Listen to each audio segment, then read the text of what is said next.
ಇವತ್ತು ಪುಂಡೆ ಪಲ್ಯ ಚಟ್ನಿ ಮಾಡೋಕೆ ಕೊಟ್ಟಿದ್ದೀನಿ. ಅದಕ್ಕೆ ಏನೇನು ಹಾಕಬೇಕು, ಏನೇನು ಸಾಮಗ್ರಿ ಬೇಕಂತ ತೋರಿಸ್ತೀನಿ ಬನ್ನಿ. ನೋಡಿ, ಪಾತ್ರೆ ಇಟ್ಕೊಂಡಿದ್ದೀನಿ, ಗ್ಯಾಸ್ ಸ್ಟವ್ ಹಚ್ಚಿದ್ದೀನಿ. ಈಗ ಎಣ್ಣೆ ಹಾಕ್ತಿದ್ದೀನಿ, 2 ಸ್ಪೂನ್ ಎಣ್ಣೆ. 2 ಸ್ಪೂನ್ ಎಣ್ಣೆ. ಮೆಂತ್ಯ ಹಾಕ್ತಾಯಿದ್ದೀನಿ ನೋಡಿ, ಮೆಂತ್ಯ.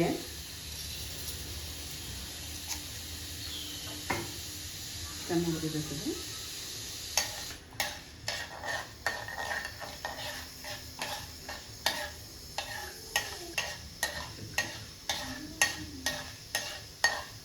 ಈ ಸಮಯದಲ್ಲಿ ನಾನು ಹಸಿಮೆಣಸಿನಕಾಯಿ ಹಾಕ್ತಾ ಇದ್ದೀನಿ.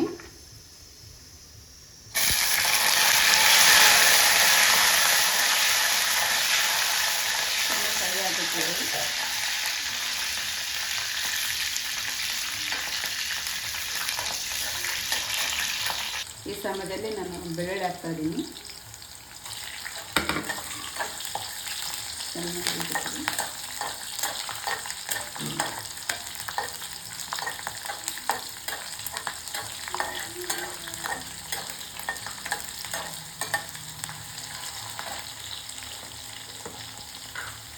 ಈ ಸಮಯದಲ್ಲಿ 1 ಸ್ಪೂನು ಜೀರಿಗೆ ಹಾಕ್ತಾ ಇದ್ದೀನಿ.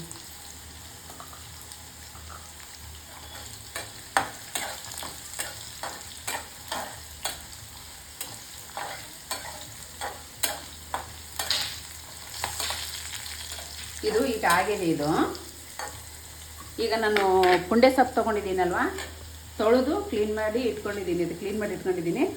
ಇದು ಏನಿಲ್ಲಪ್ಪ ಅಂದ್ರೆ ಒಂದು 5 ಕಟ್ಟ ಇದೆ ಪುಂಡೆ ಸೊಪ್ಪು.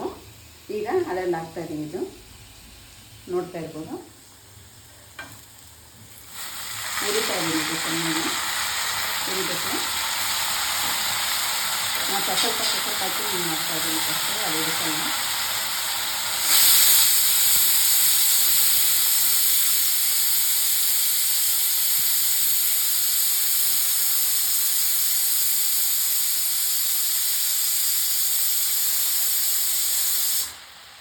ಐದು ಕಟ್ಟಿಗೆ ನಾನು ಅಷ್ಟು ಮೆಂತ್ಯಕಾಳು, ಅಷ್ಟು ಜೀರಿಗೆ ಹಾಕಿದ್ದೀನಿ. ನೀವು ಎಷ್ಟು ಕ್ವಾಲಿಟಿ ತೊಗೊತೀರಿ ಅಷ್ಟು ಹಾಕ್ಕೋಬೋದು.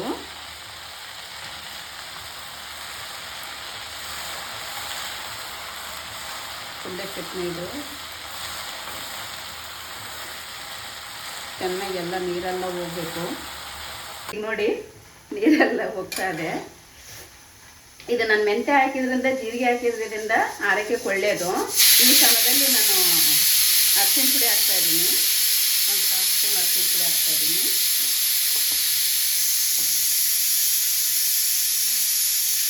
ಎಲ್ಲ ಮಿಕ್ಸ್ ಮಾಡಬೇಕು ನೀಟಾಗಿ. ಎಲ್ಲ ನೀರೆಲ್ಲ ಹೋಗಬೇಕು.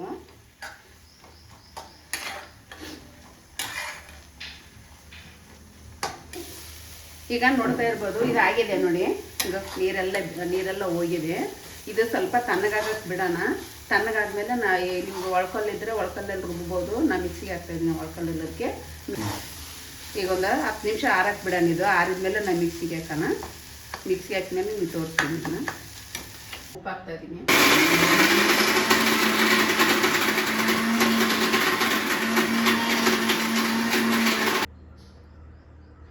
ಈಗ ನೋಡು, ಇಷ್ಟು ನೈಸ್ ರುಬ್ಬಿಕೊಂಡಿದ್ದೀನಿ ನಾನೆಲ್ಲ.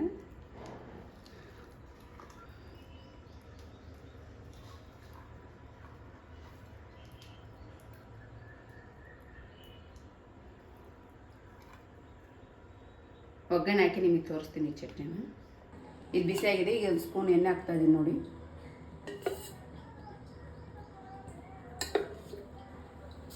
ಈಗ ಸಾಸಿವೆ ಹಾಕ್ತಾಯಿದ್ದೀನಿ. ಜೀರಿಗೆ ಹಾಕ್ತಾಯಿದ್ದೀನಿ.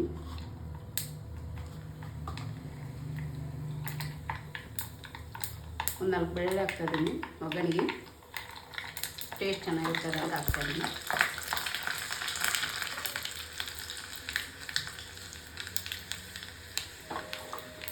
ಕರಿಬೇವು ಸೊಪ್ಪು ಹಾಕ್ತಾಯಿದ್ದೀನಿ.